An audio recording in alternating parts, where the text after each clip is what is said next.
عويس بلانو بقران هناك سدعيتان سير لو سو قاسمay isla markaana u reebana waaxda bandhiga soogaanta ayaa habeenka xalay toolaha bandhig soogaaneed ugu qabtay hotel deer ee magaalada Burco Abaan Salebaan Cabdilaahi Salebaan Halaasi bandhigan caweyskan oo ahaa mid inta badan ilyartu isqabatay isla markaana ka soo qayb galeen hal abuurka dhalinyarada iyo waliba aqoonyahanka kala duwan ee gobolka Togdheer kaasi oo lagu soo bandhigayay soogaantiisa hodanka ah Abaan Salebaan Halaasi kulmiyay xubno ku hadlaya afka naadiga akhriska iyo qoraalka halkaraan ee magaalada Burco ayaa iyaguna halkaasi dhalinyaradiina yaryar ee bafran ee barakaysan ee quruxda badan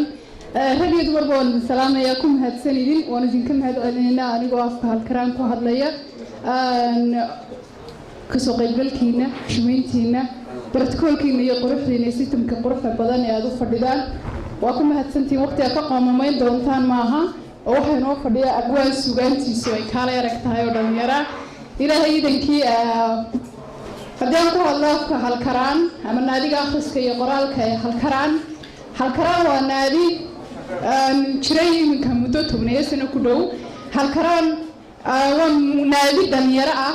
waa naadi ku dhisan system abwaanadii sanadkan loo qabtay suugaaneedkii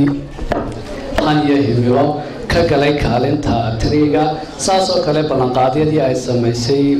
naadiga akhriska iyo qoraalka halkaraan waxaa ka mid ahaa cid kasta oo tartanka gasha oo 1 iyo 2 iyo 3 ku soo baxda waxa loo qaban doonaa barnaamij oo ku muujinayo oo ku soo bandhigayo gabayada waxa weeye halkaraan kaliya ma socon karayso shimbirna bilaa baal ma duusho halkaraan baalashay ku duushay waa inta barta fadhiday inta kale inaga maqan xubnaha dhammaan reer gobolka Togdheer waxaan jeclahay halkaraan waa naadigiinii waaxdanina waa waaxdiinii waxaan jeclahay habla iyo inaba dhamaantiiba waxa tihiin dadooda halabuura ayahay qodobka kaliya ee reer Burco inamiya hablaba aan mar walba idin leeyahay ka jirantooda waa qodobka tahriibka waa aafada ina aafaysay waa aafada uwankeenu gabayada farabadan looga sameeyay waa aafada aynu u wada dheeraynaa badan iyo Ingiriis miiraan inagoo halkani dhul tahay oo maantaba aynu hodanahay markastana waxaan idin leeyahay dhalinyaro ugu horeyn ku xidhnaada horta rabbigii idin abuuray ku xidhnaada marka qof waliba waanka waxaan leeyahay waan aad iyo aad ka taawun noo qofay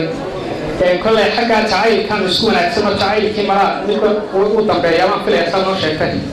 xagga dhammaan inta hore doonaaneen kale caawa saaxiibkay ka qosin doonaa laakiin caawaniyo way ku lahaanaysaa waxay isaguna intii munaasabadaasi socotay ilyartu isqabatay Abaan Salebaan Cabdilaahi Salebaan Halaasi waxaanu halkaasi ku soo bandhigay soogaantiisa kala duwan ee eebba ku manaystay kaasoo kaga sheekeeyay marxalado kala duwan oo bulshada Soomaalidu ay marto halkaydu ku badimayo kulli waa barxad runtii caweysina kulli tuu iska yeelanayaa hadal badan oo isaga safaraysa ma maranaya gabaygan sida ku bilaabaya bismillaah suugaanta lama caasiyo waa hibo casiisi عيار لقوم كانوا إله واحد براه 10 ما هدتك وضع دكتيو علمي أقوان هذا أراكم ما ضادرين ويكعورتاي شرع جيد وقوف ما هيو وروح شيطانه ميسان كعبير بي مرتا يو إلا داره بلان إذن عسومه مرتيا أغريان ماله إرهكري بورتو حملا 10 روفي وسيد إذا لوكو وضع الدول العرية عيقاته إنه ولا قيل إيوه عدلك هوسيسك على فابة إنك ما قدر عادل مهديده ورفيق المدينة المحسنتيو عرفك أن العولة يقول واقيا شبه وذو فوريا عربسنانت عيان كريو روبا دعا عولا تشوي عيندي ساهبون عيلا شوف فرقة نفتو عين كي يدور يسيو عادل مهديده مركز طوى نفط سماه يوحى ورسلي يدور يسيو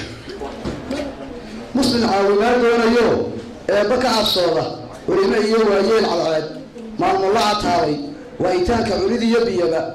إيش له الوالد ولدي يروح يمرق عبد الرزاق عبد الله الشيخ عبد الرزاق روتو تلفزيون عالمي قصاب برعو